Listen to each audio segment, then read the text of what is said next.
Welcome to MBTV news. రాష్ట్ర మహిళలకు మంత్రి పొన్నం ప్రభాకర్ శుభవార్త చెప్పారు. తక్కువ రేషన్ కార్డు ఉన్న మహిళలందరికీ ఉచితంగా చీరలు పంపిణీ చేస్తామని ప్రకటించారు.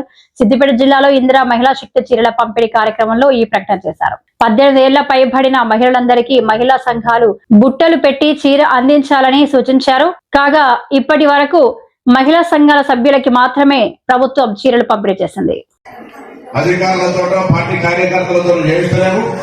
మహిళా సంఘాల క్యాంటో మహిళా సంఘాలకు సంబంధించినటువంటి వాళ్ళే ఇంటికెళ్లి 18 సంవత్సరాలు పైబడి ఉన్నటువంటి ప్రతి ఒక్కరికి ఈ చీర ఇంటికి చేరుతుంది.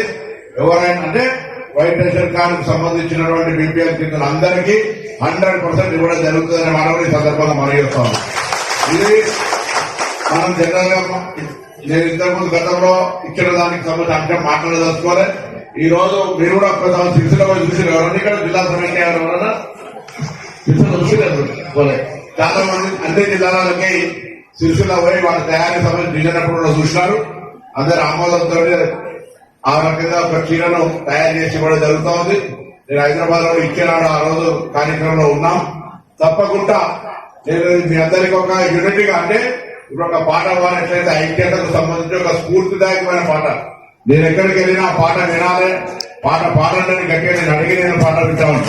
ఎందుకంటే ఒక స్ఫూర్తి, ఆ స్ఫూర్తి మీ అందరి లోపల ఇంకా ముందుకు పోవడానికి మన ప్రాంతం అంతా బాగుండాలనేటువంటి ఆలోచనతో నేను కార్యక్రమం చేస్తాను. బాగుండాలంటే అందులో ముఖ్యంగా ఆరోగ్యం ఉండాలి. ఆరోగ్యానికి సంబంధించినటువంటి కార్యక్రమం ఎప్పుడైనా జిల్లాలో వేరే హైదరాబాద్ అక్కడెక్కడ మీటింగ్ అయినప్పుడు చెప్పండి. మా నియోజకవర్గంలో మహిళా సంఘాలకు స్టీల్ బ్యాంక్ ఇచ్చినా ఇక్కడ కూడా ప్లాస్టిక్ రహితంగా ఉండాలని ఆలోచన మీకు కాదు, హోటళ్లలో స్టీల్ గ్లాసులతో సహా. అదేవిధంగా త్వరలోనే ఎంఎన్టీ హాస్పిటల్ మాట్లాడామా, మండలకు ఒక కాడ క్యాన్సర్ స్క్రీనింగ్ టెస్ట్ కూడా ప్రత్యేకించి ఒక టీం వస్తా ఉన్నది. దాన్ని కూడా ఏర్పాటు చేద్దాం. దాంతో పాటుగా మండలానికి ఒక మెడికల్ కాలేజీ నేను ఇప్పుడు చేసినాం. ఈ మండలానికి త్వరలోనే ఒక మెడికల్ కాలేజీ వాళ్ళందరూ వచ్చి ఆరోగ్య పరీక్షలు చేస్తారు.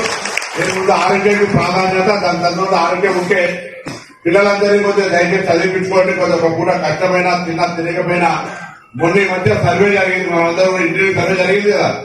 ఆ సర్వే అన్ని కూడా పరిశీలిస్తే పెద్దగా బాగా ఎదిగిన వాళ్ళు ఎందుకు ఎదిగినారు, ఏదైనా కులం నుంచి ఎదిగినరా లేకపోతే ఎట్లా ఎదిగిండ్రు, ఏంది పైసలు బాగుంటే ఎదిగినరా అని అన్ని రకాల లెక్కలు తీసి చూస్తే పైసలతో ఎదిగినోడు లేరు, లేకపోతే కులంతో ఎదిగినోడు లేరు.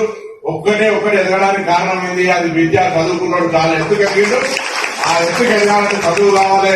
ఆ చదువుకోవడానికి మీరు అంతా కూడా మహిళా సంఘాలకు సంబంధించిన వాళ్ళందరూ స్కూళ్లు మీ దగ్గర ఉన్నాయి. ప్రభుత్వ స్కూళ్లను ఇంకా బాగు చేసుకోండి. ప్రభుత్వం ముఖ్యమంత్రి గారు అనేక సందర్భాలు చెప్తారు. గతంలో భూములు అనేకంగా ఇందిరమ్మ కాలంలో భూములు ఇవ్వడానికి అవకాశం ఉండే, స్కీమ్స్ ఇవ్వడానికి అవకాశం ఉండే. ఇలా పైసల కొరత ఉంది, భూమి కొరత ఉంది. ఇవ్వగలిగేది ప్రభుత్వం నుంచి దేశ నిర్మాణము, రాష్ట్ర నిర్మాణానికి అవసరమైనటువంటి విద్యార్థులను తయారు చేసే శక్తి ఒకటి ఉంది. కాబట్టి దానికి మీ సహకారం అవసరం లేదని పనిచేస్తూ ఆడబిడ్డలుగా ఈరోజు తీసుకునే సారే ప్రభుత్వానికి ఆశీర్వచనం ఇవ్వండి. తప్పకుండా మీ అందరికీ ఇంకా భవిష్యత్తులో మంచి మంచి కార్యక్రమాలు ఏ సమస్య ఉన్నా నేను మీ సోదరుడిగా నేను ముందు నుంచి కూడా మీరు ఎప్పుడన్నా అంటే మా ఇంటికి వచ్చినా లేదా మీరు మీ దగ్గర నేను వచ్చినా ఎప్పుడన్నా మనం ఇంట్లో నాకు ఇద్దరు అక్క చెల్లె, మా ఆడబిడ్డలు ఎట్లా చూసుకుంటాం మిమ్మల్ని అట్లే చూసుకోవాలని ఆలోచన. ఆడబిడ్డలకు సంబంధించి ఎప్పుడు కూడా రూపాయి ఆశపడంతో మీ అందరూ కూడా మా మగ మిత్రులను కోరుతా ఉన్నా. ఆడబిడ్డకి ఎంత పెడితే అంత సంతృప్తి, ఆ ఆశీర్వచనాన్ని మించింది దేవుడు కొబ్బరికాయ కొట్టేదానికంటే ఎక్కువ ఆడబిడ్డల ఆశీర్వచనం తీసుకుంటే అంతకంటే మించింది లేదు అనేటువంటి విశ్వాసం కలుగుతానని నేను ఇంకా మా అక్క చేయాలని చూసుకోకుండా నేను బయటకు వచ్చేదో రాజకీయంగా ప్రసంగాలు చెప్తే నడవదు. నేను చాలా సానుకూలంగా అటువంటి ఆలోచనతో కలిగినటువంటి వ్యక్తి అని మీ అందరికీ మరొకసారి సందర్భంగా మనవి చేస్తూ ఈ రోజు ఈ కార్యక్రమం లోపల మీ అందరితో పాటుగా నేను రాకుండా కార్యక్రమం జరుగుతుంది. కానీ నేను అందరితో ఒకసారి ఈ కార్యక్రమం నాకు కూడా సంతృప్తి ఉండాలి అనే ఆలోచనతో ఇలా 7 మండలాల ప్రోగ్రాం పెట్టుకున్నాం. మీ అందరూ కూడా అటు ధాన్యం కొనుగోలు కూడా రికార్డు చేస్తా ఉన్నారు.